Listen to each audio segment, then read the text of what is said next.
Canal do Borão na área, e no vídeo de hoje eu irei trazer para vocês a minha opinião, o que eu espero do Mundial de Clubes ou da Copa do Mundo de Clubes da FIFA, como vocês preferirem chamar, tá? Eu vou um pouco contra a maré, tá? Eu não vou fazer uma simulação de quem eu acho que vai ser campeão, vai passar da fase de grupos, vai chegar à semifinal. É mais uma análise com parte do foco nos times brasileiros, né? Boa parte do foco nos times brasileiros e também um pouquinho desse foco nos clubes europeus e dos outros continentes, tá? Dos outros países aí, beleza? É mais o que eu espero da competição, onde eu acho que os brasileiros têm condições de pelo menos chegar, se vão competir ou se vão só passear, se vão brigar por título, tá? É a minha opinião sobre o Mundial, esse primeiro campeonato mundial de maneira inusitada, né? Com essa modelo de Copa do Mundo, tá? E é mais a minha opinião sobre a competição. Deixe o like, se inscreva no canal, que é muito importante, e ative o sininho, tá? E compartilhem com seus amigos, e gratidão também a todos que chegaram no canal através do vídeo de análise de Portugal campeão da Nations League no último domingo, tá bom? Eu tenho aqui os grupos, eu estou olhando aqui para o computador, tá? Você tem o grupo A com Porto, Palmeiras, Al-Ahly do Egito e o Inter Miami, time do Messi, dos Estados Unidos. O grupo B a gente tem o PSG, o Atlético de Madrid, Botafogo e o Seattle Sounders. Então o grupo B aí com o campeão da Champions League, o Paris Saint-Germain. O grupo C a gente tem o Bayern de Munique, o Boca Juniors, o Benfica e o Auckland City. Então você vê que é um grupo bem tradicional, né? O Bayern, o Boca, o Benfica, times históricos aí, bem legal esse grupo, né? O grupo D, a gente tem o Chelsea, o Flamengo, o Esperance da Tunísia e o Los Angeles FC, também time americano, tá? No grupo E, a gente tem Internazionale, River Plate, Ural Red e Monterrey. A gente tem a Inter e o River Plate como os caras aqui tradicionais do grupo, né? O grupo F a gente tem o Borussia, o Fluminense, o Mamelodi Sundowns e o Ulsan, tá? E aqui, opa, perdi aqui. E no grupo G a gente tem Manchester City, Juventus, Al Ain e o Wydad, beleza? E no grupo H, para encerrar, a gente tem Red Bull Salzburg como cabeça da chave, Real Madrid, Pachuca do México e o Al Hilal da Arábia Saudita. O Al Hilal que é o único time da Arábia Saudita, né? E se eu não me engano, tem 2 times mexicanos, né? Então é uma competição bastante, como costumam dizer, com oportunidade para todos os continentes, todos os países aí, tá? Eu também tenho aqui a primeira rodada, tá, da competição. O campeonato começa amanhã, às 9 horas da noite, com Al-Ahly do Egito e Inter Miami. E aí você, na 1 hora de domingo, tem Bayern de Munique e Auckland City. Aí depois, às 4, você tem um confronto aí, Champions League, entre o campeão da Champions, Paris Saint-Germain, e Atlético de Madrid. E aí, nas 7 horas da noite, eu tenho um jogo que eu estou mais curioso para assistir. Então eu vou explicar durante o vídeo aí o motivo de eu estar curioso e bastante ansioso para ver esse jogo, que é de Palmeiras e Porto, tá? Então 7 horas da noite aí no domingo, Palmeiras entra em campo, estreando, né? O clube brasileiro estreando na competição, o Palmeiras frente à equipe portuguesa do Porto. Bom, às 11 horas da noite, já tarde, né, do domingo, encerra a primeira leva da primeira rodada aí, Botafogo e Seattle Sounders dos Estados Unidos, tá bom? E aí na segunda-feira, às 4 horas da tarde, a gente tem Chelsea e Los Angeles FC. Às 7 horas, Boca Juniors e Benfica, que também é um jogo que eu estou curioso para assistir. Flamengo e Esperance da Tunísia encerra a segunda leva da primeira rodada aí na segunda-feira, tá? 10 horas da noite. E aí, os últimos jogos, né, se eu não me engano, da primeira rodada, a gente tem, no dia 17, na terça-feira, um jogo bem interessante entre Fluminense e Borussia Dortmund, a 1 hora da tarde. Depois, às 4 horas, a gente tem River Plate e o nosso querido Ural Red. Às 7 horas, a gente tem Ulsan e Mamelodi Sundowns. E às 10 horas da terça-feira, a gente tem Monterrey e Internazionale, tá? Às 6 horas, a 1 hora da tarde, no dia 18, na quarta-feira, a gente tem Manchester City contra o Wydad, Real Madrid e Al Hilal, jogo bastante interessante, agora com o Inzaghi treinando o Al Hilal, né, um treinador mais fechado, mais defensivo, Tá aí o Xabi Alonso aí fazendo a sua estreia pelo Real Madrid, no Real Madrid e também no Mundial, né? Já estreando aí com uma competição nova, o Xabi Alonso. E aí a gente tem o Pachuca contra o Red Bull Salzburg às 7 horas. E para fechar a primeira rodada a gente tem Al Ain e Juventus, tá bom? Agora eu vou explicar o motivo de eu estar curioso de assistir Palmeiras e Porto, tá? A minha curiosidade, ela tá basicamente na questão de que o Palmeiras hoje é um time que está brigando nas cabeças do Campeonato Brasileiro, brigando nas cabeças da Libertadores, aqui na América do Sul, o Palmeiras sempre brigando nas cabeças, sempre está no topo, tá? Bastante estruturado, com dinheiro, com uma patrocinadora forte, com uma presidente que não é dona exatamente da Crefisa, mas tem grande parte ali, também é presidente do clube, tá? Uma patrocinadora não, perdão, tá? Perdão, porque a Crefisa não é mais patrocinadora do Palmeiras, né? Mas tem uma presidente que investe no clube, você tem uma presidente que tem competência, você tem um patrocinador forte, você tem investimento, né? Você tem estrutura, você tem condições de trazer jogadores de nível alto, você tem condições de contratar jogadores que irão dar resultado, pode ser num curto, médio e longo prazo, tá? Contra uma equipe que hoje é bem mediana no cenário europeu, terceira, quarta prateleira, tá? Vou ser bem sincero aqui, e com todo o respeito eu tenho pelo Porto, é uma equipe que eu acho bastante legal, tradicional, tá? Mas é uma equipe que corre muito por fora, ou quase nem corre por fora, nem isso, tá? Eu falei quarta, terceira prateleira da Europa, que esse ano não ficou nem perto de brigar pelo título português contra Benfica e Sport. Benfica e Sport dispararam, o Porto numa crise econômica, o Porto numa crise política, tentaram trazer o treinador do Independente Del Valle, ainda não engrenou com o Anselmi, não conseguiu ainda engrenar. Então eu quero ver como vai ser, na verdade, uma equipe que está brigando nas cabeças aqui na América do Sul, sendo um dos melhores times da América, contra uma equipe de terceira prateleira, uma equipe mediana da Europa, tá? Se o Palmeiras vencer o jogo, a gente pode ter uma percepção que, pelo menos contra os times medianos, contra os times ok, a gente está batendo de frente.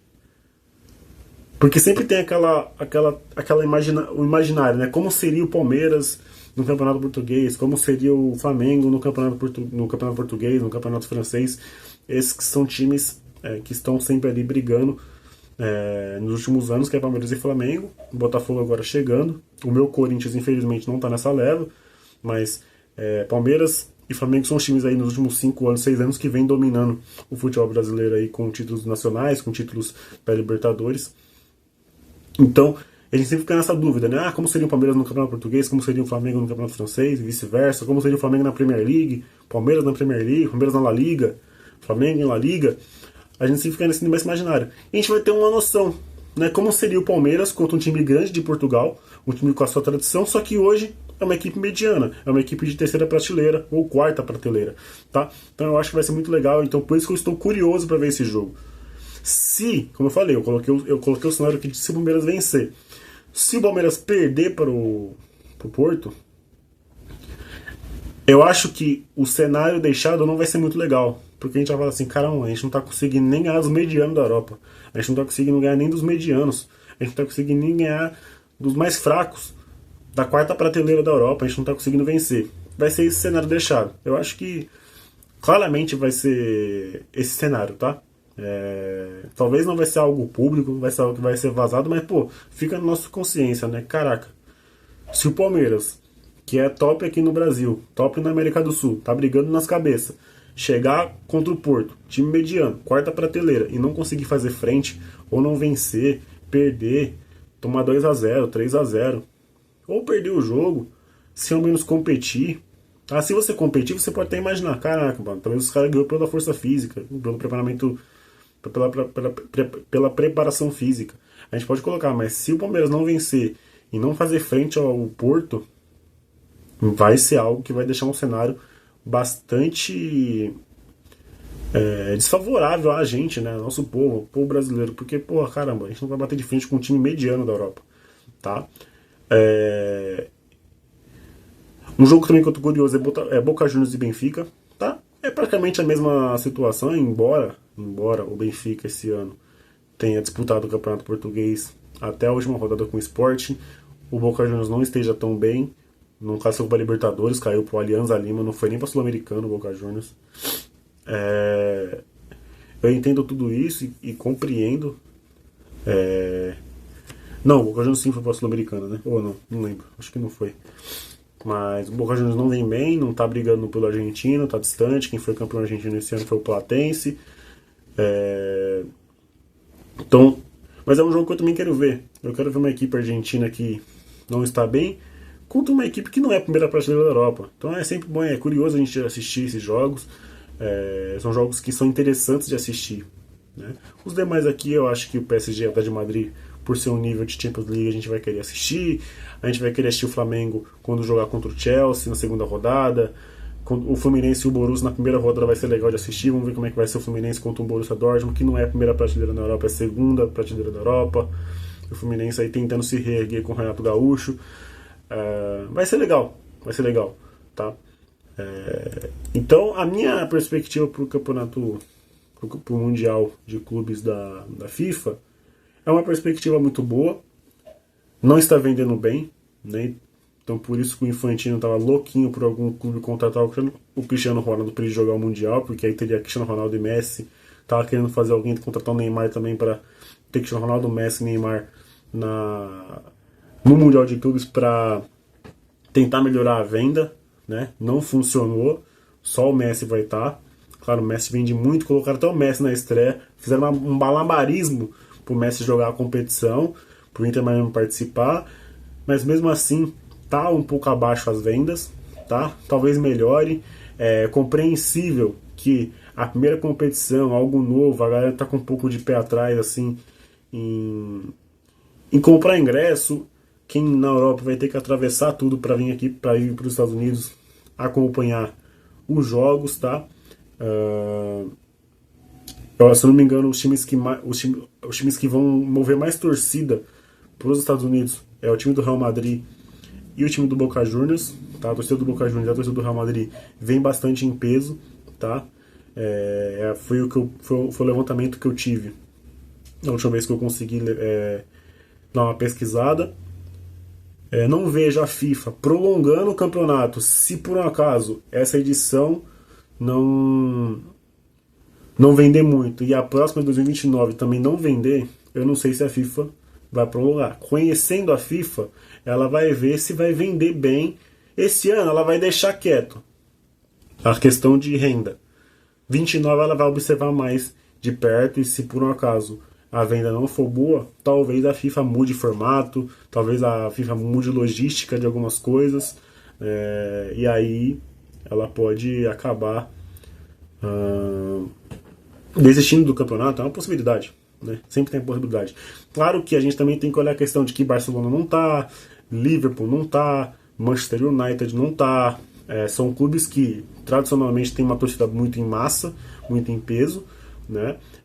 O fato do Barcelona não estar, porque hoje em dia o Barcelona, por conta de Ronaldinho, de Messi, o time do Guardiola, o time do Luiz Henrique em 2015, do MSN, aqueles times que encantaram bastante o mundo do futebol, eles conseguiram conquistar muita torcida, né? A molecada que cresceu nessa época, ama o Barcelona. Então o Barcelona sim tem uma torcida maior, assim que eu digo, na questão da molecada, da rapaziada nova.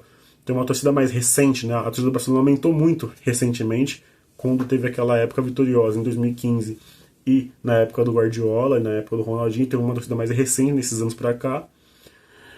Então faz falta, você sente uma diferença de quando você não tem o Barcelona para a próxima, que provavelmente vai ter o Barcelona, porque com o time que o Barcelona tem hoje, provavelmente vai ganhar alguma Champions aí nos próximos 4 anos também. Então faz diferença. O Liverpool não tá, né? O Barcelona não tá, o Manchester United vai demorar, tá? Mas também não tá presente. Então eu sinto que quando esses clubes estiverem no Mundial de 2029, eu acho que vão ter, porque vocês veem aí nas de análise de transferência o Barcelona e o Liverpool estão se reforçando muito para isso, para conquistarem a Champions League nos próximos anos. Eu creio que a torcida sim vai aumentar, ainda vai aumentar bastante com a presença desses times, tá bom? Eu não vou fazer simulação de quem vai ganhar, como eu falei, mas eu vou fazer uma análise dos times brasileiros aqui, onde vão chegar, tá? Eu acho que o Palmeiras passa, eu acho que o Botafogo não passa, tá? Com todo respeito aos botafoguenses que assistem o canal, se tiver algum botafoguense aqui, eu sei que o canal é pequeno, então pode não ter ainda um botafoguense aqui, mas seria uma honra.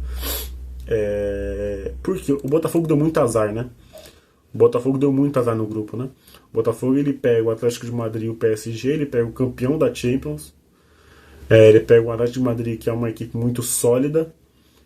Ah, João, mas o Dembélé não vai jogar. Pô, mas o Dembélé não vai jogar, mas vai ter o Doué, vai ter o Kvaratskhelia, vai ter o Gonçalo Ramos, vai ter o Vitinha, João Neves, Fabián Ruiz. Uma coisa que eu não sei se dá pra você se apegar, não sei se os times brasileiros têm que se apegar nisso, mas é algo que você tem que levar em consideração, é o final de temporada. Eles vão estar bem limitados fisicamente. Eles não vão ter férias, praticamente, os times europeus, né? Eles estão tendo uma parada agora, mas tem jogadores aí que jogou Nations, tem jogador que jogou eliminatórias da Copa do Mundo, né? Então, eles não teve férias, né? Poucos jogadores conseguiram descansar depois do final de temporada. Pouquíssimos mesmo. Eu acho que quem vai conseguir ter uma folga agora é quem não classificou para o Mundial de Clubes, quem não vai estar na competição. Então você vai ter um Barcelona com jogadores conseguindo descansar agora depois da Nations, né? O caso do Yamal, da seleção espanhola, seleção de Portugal, alguns jogadores vão conseguir descansar, jogadores que não estão no Mundial. Então alguns times europeus, que não conseguiu se classificar, vai conseguir descansar. Agora quem está disputando o Mundial vai realmente sentir um desgaste, é normal, mas mesmo assim são muito superiores a todos aqui na competição. Então eu creio que aqui no grupo do Botafogo ele não passe, mas fique em terceiro. Acho que o Botafogo deve vencer o Seattle Sounders, fazer 3 pontos, e aí contra o Atlético de Madrid e o PSG, claro, é um jogo, o jogo é foda, uma bola vadia, num pênalti, né? O John faz um milagre, fecha o gol, tudo pode acontecer, tá? Mas eu acho muito difícil o Botafogo passar aqui. No grupo C, o Bayern de Munique, o Boca Juniors e o Benfica. Eu não vou nem analisar aqui, creio que vai passar Bayern e Benfica. Mas o grupo D, o grupo do Flamengo, eu acho que o Flamengo, cara, vai brigar com o Chelsea, tá? Óbvio. Acho que o Esperança da Tunísia e o Los Angeles FC não vai fazer frente ao Flamengo e o Chelsea. Mas, se fosse um Flamengo bastante estável, bastante constante, eu até falava assim, pô, se o Flamengo jogar direitinho, pode fazer frente com o Chelsea. Quem sabe? Mas o Flamengo que não conseguiu se impor contra o Central Córdoba, é um Flamengo que, na Libertadores exatamente, teve bastante irregularidade, foi bastante instável, não conseguiu fazer um jogo bom para valer na Libertadores, a não ser o jogo contra a LDU, que também teve suas falhas. Então, eu creio que o Flamengo ganhe do Esperança Tunísia, ganhe do Los Angeles FC, mas eu creio que pela instabilidade do Flamengo ele não vence o Chelsea e o Flamengo acaba classificando em segundo, tá? Mas, como eu falei, o Flamengo tem qualidade. Se o Flamengo encaixar, pode fazer frente. Talvez seja o jogo mais equilibrado, a não ser Palmeiras e Porto, pela diferença de prateleira. Chelsea e Flamengo, time do Big Six da Inglaterra, um time que está brigando sobre isso aqui no Brasil, pode ser que seja bastante competitivo. Mas ainda acho que o Chelsea sai na frente do Flamengo, tá bom? Borussia e Fluminense, Mamelodi Sandal e Ulsan, eu creio que vai ficar entre Borussia e Fluminense, tá? Eu vi alguns vídeos na TNT Sports, o VSR, no qual sou fã, ele falou que o Fluminense pode passar em primeiro, cara. Pela primeira vez eu vou discordar do ídolo, né? Eu acho que o Borussia Dortmund, mesmo sendo uma equipe que também tem suas irregularidades, uma equipe que também tem suas instabilidades, eu acho que o Borussia ainda está na frente do Fluminense. Eu acho que o Borussia aqui faz 9 pontos, tá? E o Fluminense faz 6. Acho que o Fluminense vence o Mamelodi Sandal e vence o Ulsan. Então eu acho que o Borussia passa, mas passa em primeiro. O Fluminense passa também em segundo. E aí a gente vê no mata-mata o que vai acontecer, tá bom? Os europeus se reforçando bem. Você vê o Bayern não vai ter no Mundial, mas está tentando trazer o Nico Williams. O Manchester City, que aqui é o time que mais se reforçou até o momento. O Manchester City contrata o Reinders do Milan, contrata o Shaqiri do Lyon, o Aït-Nouri do Wolverhampton. Então, o goleiro lá, o Baled, que jogava no campeonato francês. Ballard, né? Que jogava no campeonato francês. Então o City se reforçou pra caramba. Então o City vai vir forte. Real Madrid também, com o Arnold e o Xabi Alonso. Contratou o Mastantuono, mas vai ser só depois do Mundial. Então o Real Madrid só vai ter um reforço dentro de campo, a não ser o da área técnica. Tá? Falando em Mastantuono, vai sair um vídeo aqui no canal sobre o atleta, sobre a contratação do Real Madrid. E também vai sair do Job Bellingham, tá? Irmão do Bellingham, que eu vou fazer um vídeo exclusivo sobre ele, tá bom? Eu demorei muito, mas vai sair, belezinha? Então é isso, eu acho que o Mundial de Clubes é bastante competitivo, vai ser bastante interessante. Pode ser que esse não tenha bastante competitividade na questão de disputa entre o europeu e os clubes aqui da América do Sul, mas talvez um brasileiro chegue em umas quartas. Eu acho que é o limite. Quartas de final é o limite. O que vocês acham? Comentem aí embaixo, se inscrevam no canal que é muito importante, tá? E o que vocês acham da minha análise? Beleza? Um forte abraço. Tamo junto. Valeu, falou. Fui.